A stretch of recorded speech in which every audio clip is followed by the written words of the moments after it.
반갑습니다. 저는 외국계 기업을 전문으로 하고 있는 김철훈 세무사입니다. 자, 이번 영상에서는요, 우리 연락사무소의 가산세에 대해서 함께 알아보도록 하겠습니다. 연락사무소는요, 외국에서 물건을 팔기 위해서 들어온 게 아니라 일단 물건이 우리가 시장성이 있는지 알아보기 위해서 한국에 들어온 거예요. 그래서 한국에서 물건을 팔고 매출 활동을 할 생각이 없어요. 그렇기 때문에 연락사무소는 한국에서 소득이 없기 때문에 당연히 법인세, 부가가치세 이러한 세금 신고를 납부 안 해도 됩니다. 납부할 의무가 없어요. 자, 우리가 마트에 음식을 시식을 하러 갔는데요. 음식 시식. 자, 맛 봐서 이걸 살지 말지 고민하러 가는 거지 시식했다고 해서 돈 안 내잖아요. 마찬가지로 외국에서 우리나라 들어올 때도 우리 시장조사해서 물건을 실제로 팔릴 만한지 안 팔릴 만한지 확인차 들어온 거예요. 아직 매출 활동이 일어나지 않았어요. 대신에 우리 매출 활동이 일어나지 않으니까 연락사무소는 소득이 없기 때문에 세금을 안 내도 되지만 연락사무소에서 누군가 일을 할 거예요. 연락사무소에서 직원을 뽑아서 그 직원이 일을 하면 그 직원은 공짜로 다니는 거 아니죠? 자, 연락사무소에서 급여를 줄 테고요. 그럼 그 급여를 받은 직원 입장에선 소득이 생기기 때문에 이거에 대한 세금은 내야 됩니다. 누가? 연락사무소가 월급을 줄 때, 급여를 줄 때, 자, 이 소득을 지급을 할 때 이러한 것들에 대한 원천징수를 해라는 의무를, 자, 우리 누구한테? 연락사무소한테는 의무를 부여를 했어요.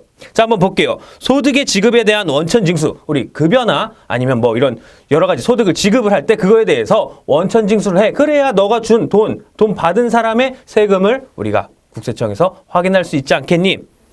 자, 원천징수세액의 신고 및 납부 의무 마찬가지입니다. 자, 소득의 지급에 대한 지급조서 제출 의무. 1년 동안 그 소득을 지급한 거에 대해서 어떻게 지급했는지 우리 내년 상반기 때 우리가 제출하는 지급 명세서 우리가 제출해야 되고요. 이러한 여러 가지 협력적인 보고 의무가 있습니다.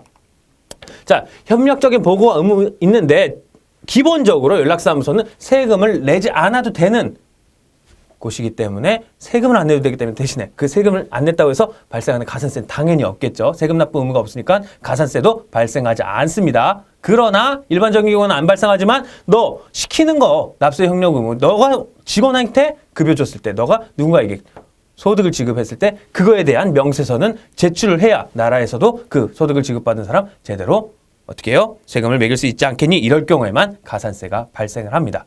연락사무소의 가산세는 자, 첫 번째로 나오는 게 납부불성실 가산세예요. 지금 말씀드린 원천징수를 해서 소득을 지급할 때 원천징수를 해서 그걸 내라라고 했는데 그걸 안 했어요. 그때는 세금 납부불성실 가산세는 자, 한번 내용 볼까요? 양가로 1번 납부하지 아니한 세액 곱하기 경과일 곱하기 2.5 나누기 만 하루에요. 만분의 2.5 이자율만큼 하루마다 이자가 늘어납니다. 근데 그 최저는 아무리 못해도 3% 양가로 2번 그리고 아무리 많이 걷더라도 10% 한도. 그러니까 즉 3%에서 10% 사이에서 하루당 만분의 2.5만큼 늘어난다. 납부불성실 가산세고요. 자, 1년 동안 지급을 했던 내용들 쭉 모아가지고 다음에 제출하세요. 이게 지급 명세서인데요. 이걸 안 냈어요. 안 냈거나 아니면 이상하게 적었어요. 우리 나라에서 그 사람의 주민번호나 이런 걸 알아봐야 되는데 그걸 못 알아보게 적은 거예요. 그거에 대해서는 1%의 가산세가 있습니다. 자, 불분명한 경우가 도대체 어떤 경우냐? 제출한 지급명세서가 불분명한 경우는 다음의 경우입니다. 자, 한번 보시면 주소, 성명, 사업자 등록번호 이러한 것들 제대로 안 적었을 때 지급명세서 제출 불성실 가산세 1%를 매기는 거고요. 자, 근데 안 낸 게 아니라요. 안 낸 게 아니라 냈는데 조금 늦게 냈어요. 그 조금이 얼마냐? 3개월. 3개월 내에 제출했다면 우리 1%의 반. 그래, 넌 냈잖니. 조금이라도 늦게 내긴 했지만 우리 결석이랑 지각이랑은 같으면 안 되겠죠? 그쵸? 지각했을 경우, 조금 늦게 냈을 경우엔 그 반 지급금액의 0.5%를 지급명세서 지연 제출 가산세로 우리 부과를 하고 있습니다. 자, 이번 영상에서는요, 연락사무소에 발생할 수 있는 가산세에 대해서 함께 알아봤습니다. 감사합니다.